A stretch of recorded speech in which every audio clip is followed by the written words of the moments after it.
Welcome back, and we're learning CSS selectors in this session. Perhaps the biggest key to understanding CSS is to master CSS selectors. Select CSS selectors are those that allows us to target specific HTML elements and helps us style them. But we're not going to look at styling in this session mostly, but we need to purely focus on understanding selecting.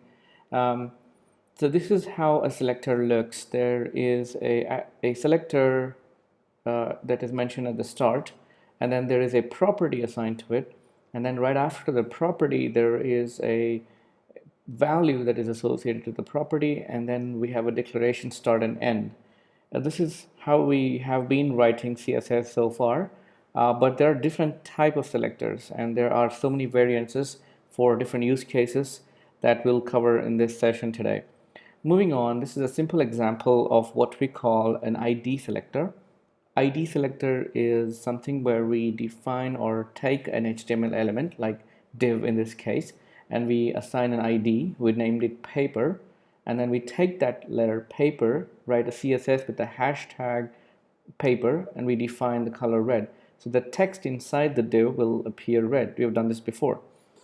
And the same way we have taken or given it a class, and when you give it a class, you need to write a class identifier. Like in the previous slide, the ID identifier was a hash.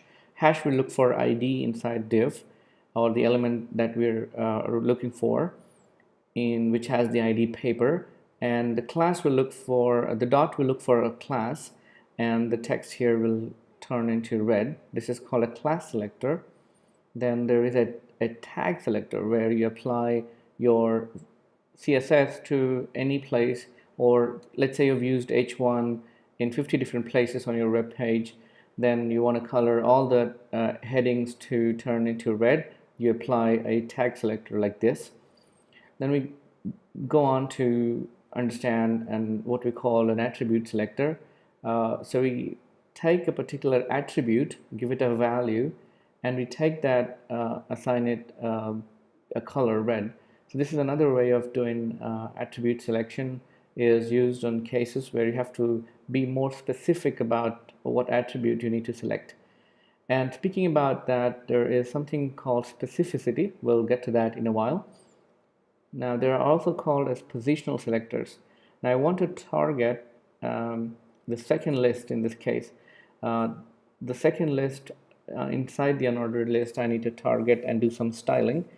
I need to select the list called, and the selector name here will be nth child, and we mention or we give it a number. If it's a third in the list, we give it number 3. If it's a second in the list, we give it number 2. It's no-brainer.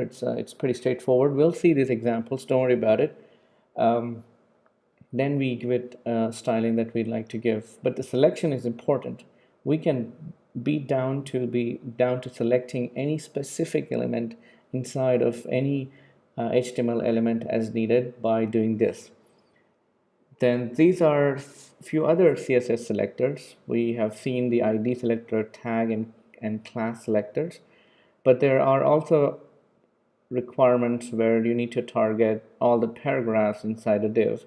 Then you have a p tag having a parent div as a selector. And if you want to select all tags, you just want to write one styling for all your elements in your HTML, then you go for a universal selector. We'll look at some of these examples in the code, but these are the different type of selectors. Then while selecting, we may have to specify lengths and percentages.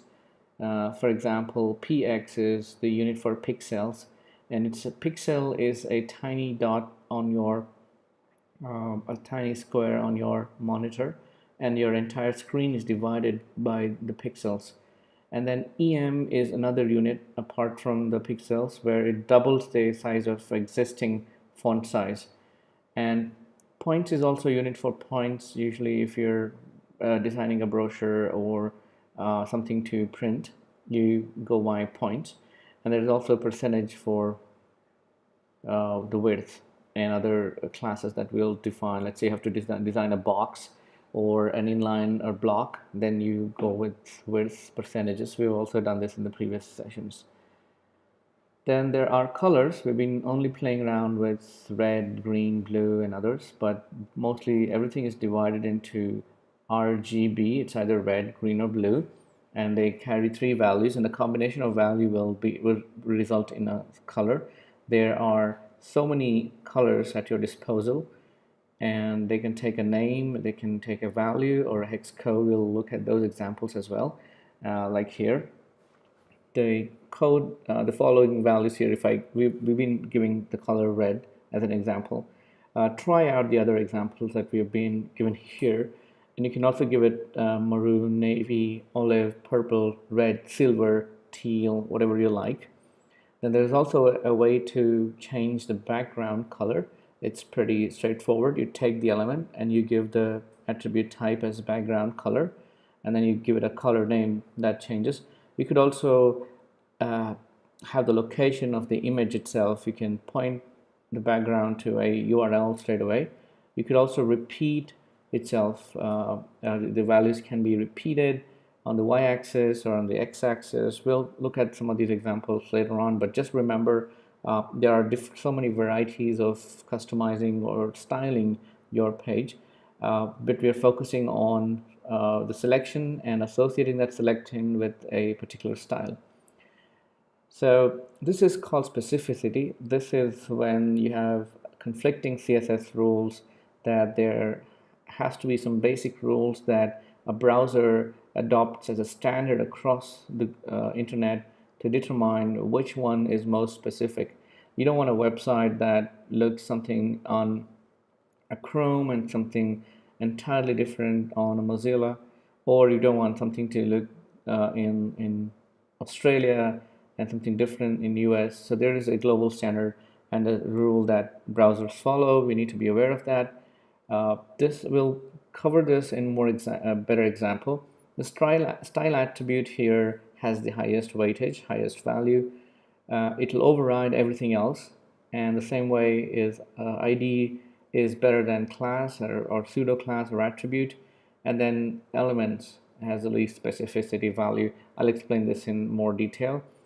So all we need to remember is more specific the value is, the greater the precedence will be.